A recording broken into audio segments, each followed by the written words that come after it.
What's going on, everybody? It's Mick Meyer at Coldwell Banker Real Estate here in Toledo. Hope everybody's having a great week. Thanks for checking out my channel on YouTube and following through on my videos. Don't forget, I post all these on my website at mixhometeam.com. So today, what I wanted to do is talk to you a little bit about pricing your home. I got this insight from a really great conference I was at out in Las Vegas, and I thought I would bring it back to you wonderful people. So here we go. The three different pricing strategies that you can take in this market.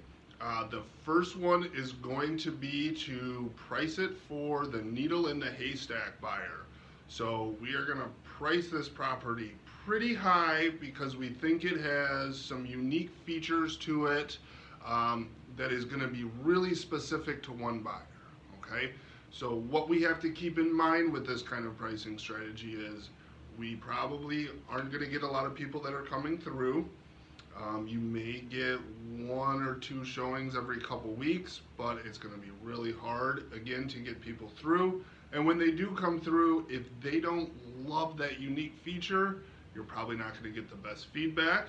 Okay, so with that kind of strategy, you're more than likely going to have to be very, very patient and potentially be open to some price reductions. Okay, the second pricing strategy that we can take is just to price it in line with the market rate and maybe add a little bit on for negotiations. So we've all heard the story about Uncle Jerry who went out and made a crazy offer on a house and he got it.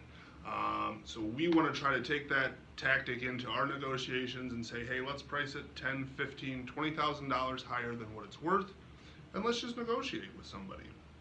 So when we take this kind of strategy, we're going to have a little bit more buyers that come through, right?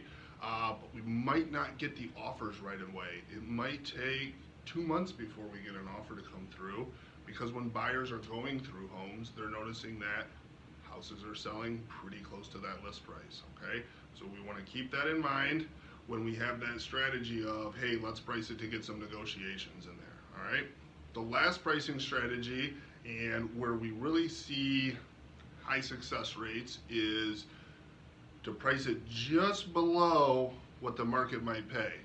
Now, I know what you're thinking. You're thinking to yourself, of course, Mick, you're a real estate agent. You want to price this thing low, sell it fast, and not have to worry about anything and collect your money. That's not true. The reason we want to price it just below market value is because we know there are so many buyers out in the marketplace right now, okay? And there's not a lot of inventory, so there's not a lot of choices. And when we make that property very attractive, from calling me, staging it, getting everything else right, okay? And then we put that awesome price on it, hold an open house, do our other advertising, we are going to drive mass amounts of traffic into the property. All right, so maybe you guys take off for the weekend, lots of traffic gets through, and generally you end up with a couple offers at the end of the day. Sometimes it's even above where you thought you would get an offer at. How cool is that? So thanks for tuning in. Just to recap, the three different strategies you can use for pricing. We can use the needle in the haystack to try to find that one particular buyer who might really, really, really like our house. We can price it more in line with the market, but still leave a gap for negotiations for somebody maybe throwing in that super low offer. Or we can price it super competitively and make it stand out from the rest of the marketplace and drive mass amounts of traffic into your property and get the best offer you possibly can in the shortest amount of time. I appreciate you guys checking me out again.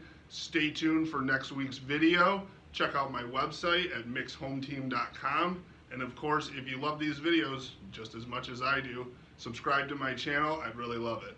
Thanks a lot, guys.